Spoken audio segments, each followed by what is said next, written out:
Hello दोस्तों, स्वागत है आपका फिर से एक और नए लेक्चर में। दोस्तों, पिछली वीडियोस में हमने बात की थी शैलो फाउंडेशन और डीप फाउंडेशन के टाइप्स की, और अब हम बात करने वाले हैं कि हमें फाउंडेशन इंजीनियरिंग में पढ़ना क्या है। देखिए, हम फाउंडेशन इंजीनियरिंग को धीरे धीरे से समझ रहे हैं, ठीक है। हम ज़्यादा अभी एडवांस नहीं जा रहे, बिल्कुल बेसिक्स से हमने शुरू किया था। और पहले के लेक्चरों में हमने पढ़ा था कि हमें फाउंडेशन इंजीनियरिंग को पढ़ने की रिक्वायरमेंट क्यों पड़ी, और आज हम इस लेक्चर में पढ़ने वाले हैं कि हमें फाउंडेशन इंजीनियरिंग में पढ़ना क्या है। हमने सब्जेक्ट तो उठाया फाउंडेशन इंजीनियरिंग, लेकिन पता नहीं है कि इसमें क्या क्या होता है, तो उसके बारे में आज हम थोड़ा सा डिस्कस करेंगे। यानी पूरी फाउंडेशन इंजीनियरिंग, चाहे वो आप बीटेक लेवल पे पढ़ो, चाहे वो आप एमटेक लेवल पे पढ़ो, चाहे वो आप पीएचडी लेवल पे पढ़ो, चाहे वो आप पोस्ट पीएचडी लेवल पे पढ़ो, क्या क्या पढ़ना होता है, एक ओवरव्यू देखते हैं अपन। तो आइए शुरू करते हैं इस लेक्चर को। देखिए, एक बात आप याद रखना, कोई भी स्ट्रक्चर क्या चाहती है कि वो स्ट्रक्चर स्टेबल रहे। जैसे ये हमारी बिल्डिंग है, ठीक है। तो ये बिल्डिंग क्या चाहती है कि इस पर जो भी हवा का प्रेशर लगे या भूकंप आए या फिर इस पे ओवरबर्डन प्रेशर लगे, तो स्ट्रक्चर यही चाहती है कि मैं स्टेबल रहना चाहती हूँ। तब स्टेबल रहने के लिए दो ही क्राइटेरिया है इसके पास। एक तो इसका जो स्ट्रक्चर है वो इसका स्ट्रॉन्ग होना चाहिए, यानी स्ट्रक्चर एलिमेंट्स यानी बीम, कॉलम, स्लैब और जो भी है स्टेयरकेस या फिर प्लिंथ बीम, जो भी है इसका स्ट्रॉन्ग होना चाहिए स्ट्रक्चर एलिमेंट, ठीक है। और दूसरा क्या होना चाहिए, इसका फाउंडेशन,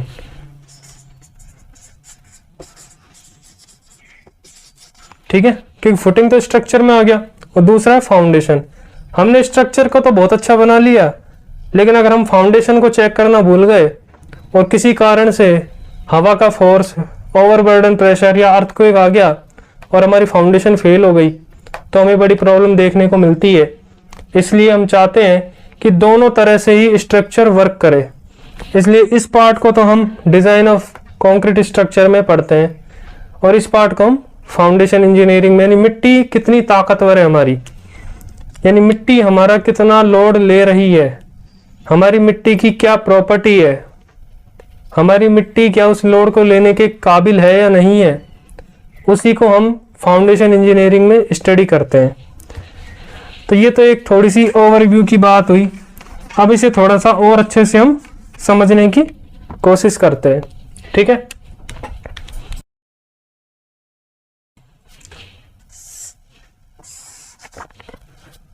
देखिए, जब हम फाउंडेशन इंजीनियरिंग की बात करेंगे तो हमें यहाँ पर सिर्फ दो ही चीज पढ़नी होती है, और वो दो चीज क्या होती है। सबसे पहली चीज होती है बियरिंग कैपेसिटी,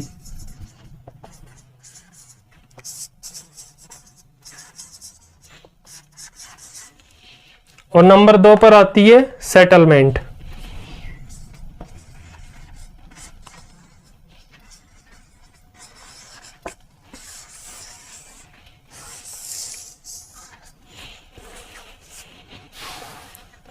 पूरी फाउंडेशन इंजीनियरिंग में, कंप्लीट फाउंडेशन इंजीनियरिंग में, चाहे वो आप पीएचडी लेवल तक पढ़ो, आपकी पूरी फाउंडेशन इंजीनियरिंग इन दोनों पॉइंट्स पर ही घूमती रहेगी। बिल्कुल इन्हीं दोनों पॉइंट्स पे घूमती रहेगी। तो इनको भी थोड़ा सा समझ लेते हैं। क्या है बियरिंग कैपेसिटी? बियरिंग कैपेसिटी का मतलब है बियर यानी सहना, हिंदी में कहे तो कैपेसिटी यानी क्षमता।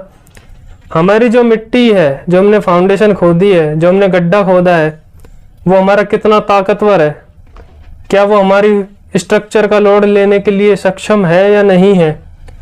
तो हमारी मिट्टी की ताकत कितनी है, इसे कैसे निकालें कि ये हमारी मिट्टी कितना लोड ले सकती है, उसको हम पढ़ते हैं बियरिंग कैपेसिटीज में।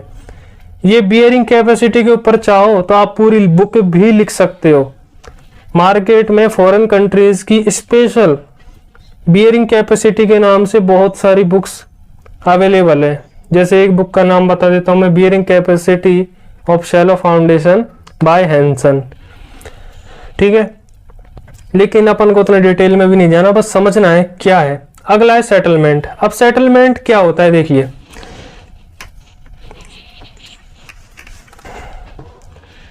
देखिए थोड़ा सा हम इसको समझते हैं। जैसे ये आपकी एनजीएल है, ठीक है, और यहां मिस्त्री ने गड्ढा खोद दिया फाउंडेशन का, ठीक है, ये फाउंडेशन का गड्ढा खोद दिया, ये डीएफ डेप्थ पर, कुछ भी हो सकता है, हमें क्या पता, चलो इसको विड्थ बी मान लेते हैं, और यहां पर इसकी क्या है, फुटिंग, ठीक है, और यहां से इसका जो भी है प्लिंथ बीम बन रही होगी या फिर इसके ऊपर जो है मैसनरी आ रही होगी ईंट की, ठीक है, तो वो एक अलग इशू है।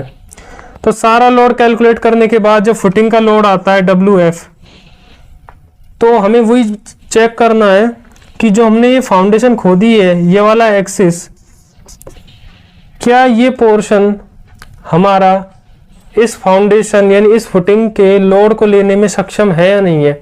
देखो दो ही चीज़ है, अगर ये लोड को लेने में सक्षम होगा तो वो हमारी जो मिट्टी है वो दबेगी नहीं, ठीक है। अगर अचानक से ये फुटिंग जो है सेटलमेंट कर जाती है तो हम कहेंगे कि हमारी सॉइल फाउंडेशन में फेल हो गई, ठीक है। तो दो चीज होती है, जैसे इस पे जो स्ट्रेस आई वो कितनी है, WF अपॉन एरिया, इस पे स्ट्रेस, और नीचे से इसने सॉइल ने रिएक्शन मारी, Q मान लेते हैं इसको, ठीक है। ये स्ट्रेस की टर्म में हो गया क्योंकि लोड अपॉन एरिया स्ट्रेस। अगर यदि WF upon area greater than हो जाता है सॉइल रिएक्शन से, ये Q सॉइल रिएक्शन है किलो न्यूटन पर मीटर स्क्वायर में, ठीक है। अगर ये कंडीशन हो जाती है तो हम कहेंगे कि हमारी जो फाउंडेशन है वो बिल्कुल सेफ नहीं है, ठीक है। अब पूरी फाउंडेशन इंजीनियरिंग में हम क्या करते हैं, ये WF अपॉन ए वाला जो पार्ट होता है ना, इसको तो हम इजीली कैलकुलेट कर लेते हैं कि कितना लोड आ रहा है, लेकिन हम ये कैलकुलेट करने में थोड़ी मुश्किल होती है कि सॉइल कितना रिएक्शन दे सकती है किसी भी स्ट्रक्चर का। ये Q यानी बियरिंग कैपेसिटी ऑफ सॉइल, इसी को निकालने में पूरे चैप्टर लग जाते हैं, ठीक है। तो इसलिए एक ये चीज हमको बहुत पढ़नी पड़ती है कि सॉइल की बियरिंग कैपेसिटी कितनी है। अब दूसरी चीज आती है, चलो ठीक है, अगर ये कंडीशन यहाँ पर फुलफिल हो जाती है कि भाई हमारी जो बियरिंग कैपेसिटी है वो आ रहे स्ट्रेस से ज़्यादा है, तो हमारी सॉइल जो है बियरिंग कैपेसिटी में सेफ हो गई। इसका मतलब उसमें इतनी कैपेसिटी तो है कि वो हमारी फुटिंग के लोड को ले सकती है। जब ये क्राइटेरिया फुलफिल हो जाता है तब डिजाइनर इंजीनियर अगला क्राइटेरिया पे आता है जिसका नाम है सेटलमेंट, ठीक है। अब सेटलमेंट का मतलब आप समझ रहे होंगे कि फुटिंग बैठ गई, ठीक है। तो यहां पर आप थोड़ा सा ध्यान से समझना। देखो कोई भी स्ट्रक्चर है, कैसा भी स्ट्रक्चर है, अगर आप भी मिट्टी पे खड़े हो, मिट्टी आपको झेल रही है, लेकिन जब आप कंटिन्यूसली एक स्थान पे खड़े होते हो तो कुछ ना कुछ सेटलमेंट हो ही जाता है, चाहे वो 1 mm हो चाहे 2 mm हो, ठीक है। अब बात करें इन स्ट्रक्चर की, कितनी हैवी स्ट्रक्चर्स होती हैं, तो कुछ ना कुछ सेटलमेंट हो जाता है, चाहे वो 10 mm हो चाहे वो 30 mm हो, ये टाइम के साथ होता है। जैसे कि भाई हो सकता है सेटलमेंट 5 साल में हो या फिर 10 साल में हो, ये कैलकुलेट करना बहुत ज़रूरी होता है। जैसे कि जब भी इंजीनियर्स बिल्डिंग बनाते हैं, जब उनको ये पता चल जाता है कि हमारी सॉइल बियरिंग कैपेसिटी में सेफ है, मतलब झटके तो ये ले लेगी, लेकिन अब इसमें कितना सेटलमेंट होगा और कितने टाइम के लिए होगा, तो अगली रिक्वायरमेंट ये होती है इंजीनियर की जानने की कि भाई T टाइम बाद इसका सेटलमेंट कितना हो रहा है, क्योंकि होगा कंटिन्यूसली बात है, क्योंकि हमारी जो सॉइल है वो क्या है, उसके अंदर वॉइड्स होते हैं, वॉइड्स के अंदर क्या होता है, पानी होता है, तो पानी कंसोलिडेशन के थ्रू बाहर भी निकलता है तो भी सेटलमेंट होता है, एयर भी निकलती है तो भी सेटलमेंट तो देखो होता ही है, चाहे हमारी सॉइल कितनी भी मजबूत हो, लेकिन सेटलमेंट होना उसकी एक नीड बन चुकी है, ठीक है। हम भी इसमें कुछ नहीं कर सकते क्योंकि फुल्ली कॉम्पैक्टेड सॉइल अवेलेबल नहीं होती, ठीक है। तो ये आपको चीज समझ में आ गई, लेकिन एक बात याद रखना, सरफेस पर जो सॉइल होती है उसमें वॉइड रेशो ज़्यादा होते हैं, और जब हम धीरे धीरे गहराई पर जाते हैं तब हमारा वॉइड रेशो कम होता चला जाता है। तो आपको समझ में आ गया होगा कि हमें फाउंडेशन इंजीनियरिंग में पढ़ना क्या है, बियरिंग कैपेसिटी और सेटलमेंट। जब तक आप किसी भी फुटिंग की नीचे की जो फाउंडेशन है उनमें दोनों चीज़ों को आप नहीं कैलकुलेट कर लेते, यानी बियरिंग कैपेसिटी और सेटलमेंट, ठीक है, ये एमएम में भी हो सकता है और ये किलो न्यूटन पर मीटर में हो सकता है। बस ये दो चीज ही हैं जो आपको बतानी होती हैं, यानी अपनी स्पेसिफिकेशन में लिखनी होती है। जब पूरा स्ट्रक्चर बन जाता है तब आपको ये दो ही चीज चेक करनी होती है। अब इन दोनों चीजों को चेक करने के लिए ही हम फाउंडेशन इंजीनियरिंग को पढ़ते हैं। तो आपको समझ में आ गया हमें क्या पढ़ना है इसमें। अब कितने टाइप्स की फाउंडेशन होती है, जैसे हमने आपको बताया था शैलो फाउंडेशन, डीप फाउंडेशन।